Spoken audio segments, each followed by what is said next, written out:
I know you and David have been together for a while. I know, you've built, you've grown, you've evolved together. But what was the foundation of your firm? So when I got started, again, David and I had children very early, and I honestly felt a desperation because I'm like, corporate America was not going to allow me to live the life that I wanted. And I needed to make sure that my work supported my life, not my life supporting my work. KPMG was not trying to hear that. So when I made the decision to leave corporate America, I had the right idea. I didn't execute the right plan, though. So I left prematurely, and it really could have created a lot of problems in our relationship. Well, it did. It created a lot of stress, but I'm so grateful that David held us down. Because it took a while for me to be able to build the momentum, build the client base, have the consistent revenue. So we have gone through seasons of, even when I was still in college, that's when our first child was born, he had to completely support me during that time. He had to completely support us as I was building our business. So as he's built businesses, I've had to take the lead. So there's just been this very natural ebb and flow versus like, where's the money? And, what you doing? Because again, you go through different seasons. You don't know what's ahead of you. Illness, loss of clients, business doesn't work. Like, you have to have the foundation where you all can continue versus like, where's the money at? Yeah. And I think the friendship, though, it comes back to that friendship. It comes back to that communication about what your goals are, what your plan is. And then it also comes down to our idea that we have to find somebody that's perfect. So that's already perfect, put together, like the package is ready to go. You just pick it up and you just live your best life. No. I often say, like, I believe that God is preparing your perfect partner for you. But when I say perfect, I don't mean without flaw. Right. I mean perfect for what you need. Absolutely. Perfect in alignment with your vision, your goals for your life. But it does come down to knowing that there is some preparation. You're doing prep work and he's out there preparing as well. What's your take on the dating for potential versus the packages already put together? I think we do need to have some standards. Okay. I think we need to be clear about what our non-negotiables are, but I also think that we have to be a lot more open than what I see women. These lists are so tight. I'm like, who does this man even exist? Like, is he like a real person for real? So what does that mean for you? Does that mean dating outside of your race? Does that mean dating outside of the age group that you initially thought? Does that mean maybe he does something different professionally than you thought? Maybe he's living and working in different circles that you thought. I think it just takes this openness. This curiosity and openness, because you don't know how the package is really going to show up. So I think you miss the opportunity. You've got your blinders on when you're like, this is not this specific list right here. Yep. Like, let's be open. Yep, I agree. Open.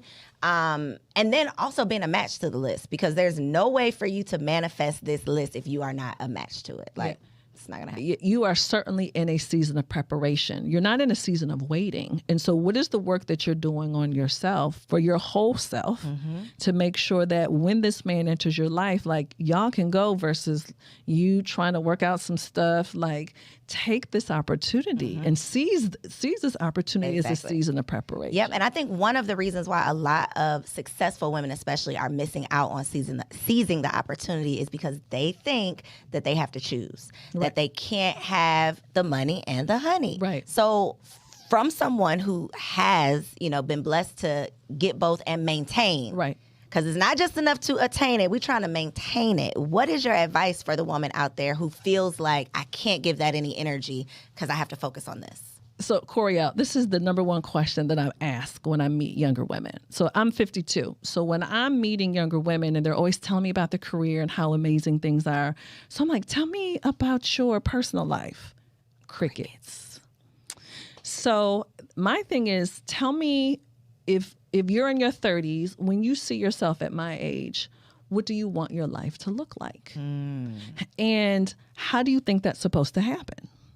So if you see yourself having children, or if you see yourself having this particular business, why do women think that having a relationship is taking something away versus adding something to them? And that's why it becomes this or versus a natural and. And I think we have to give ourselves credit of what we're capable of handling. We do have the time for it. And so I do, it's very difficult to see the pain. You know, it's very difficult to see women who are like, nope, I don't have time for that. You do have time for that. Because if you want to be where I want to be at this point in my life, like, you have to begin to work on this right now. You got to make the time. You have to make the time. And it's a beautiful thing. It helps you get to where you want to be. It enhances your life. And just when my logic just clicks in, Right. and I think about the woman who's like busting her ass, killing it. And then I think about, at the end of your life, Right. who is going to benefit from you busting your ass and killing it? Who's going to benefit? Who are you passing that down to? Who are you like creating this legacy for? Because if you are not making time, if you're not prioritizing your personal life as you are your professional life, then you're literally working so hard. You don't have enough time to enjoy it yourself, and then you're not even leaving it to someone that you love that can enjoy it after you. And see, that's the perspective I have. Because again, my peer group, you know, we're in our 50s, and my friends have so much regret because of what they did not focus on when they were in their 30s. And it was very difficult for me to be a woman in the entertainment industry specifically. I was always the only one who was married. I was always the only one who had children. And I'm like, why are you all okay with me being a unicorn? Like, shouldn't this be like, this should not even be possible? And so that was always my thing. Like, I should not be the unicorn. Why can't I be the standard versus something that's unique? And it's interesting to me that women had a harder time accepting who I was, married and with children, than men did. So I'm like, why, hey, we should be on the same page about this. Men accept it more, and y'all are trying to figure out like this is weird. It should not be. What's going on here? So for the women who do want this to be the standard and who do say, okay, I want both, I want to prioritize both, how? Like, how do you maintain your career, your status as a wife, your status as a mother, you have friendships? How do you maintain all of these things without losing yourself? Because I think that's what the fear comes down to. It's, I don't know who I will be as this person. With all these different titles. I've had to learn really just how to put the big rocks in first. And what that meant for me is, especially after I had children, okay, what type of mother do I want to be? And if this is what I want, how do I have to show up in my children's life? Like, what's this image? And Coriel, my thing always was with my kids, if they're going to be spending money on therapy, it's not going to be because of me. So how do I have to show up in my kids' life? So I'm feeling good about it. So then I was able to create my life and schedule around that, because okay, that was what was most important to me. My kids, my family, my husband, and then I built business around that.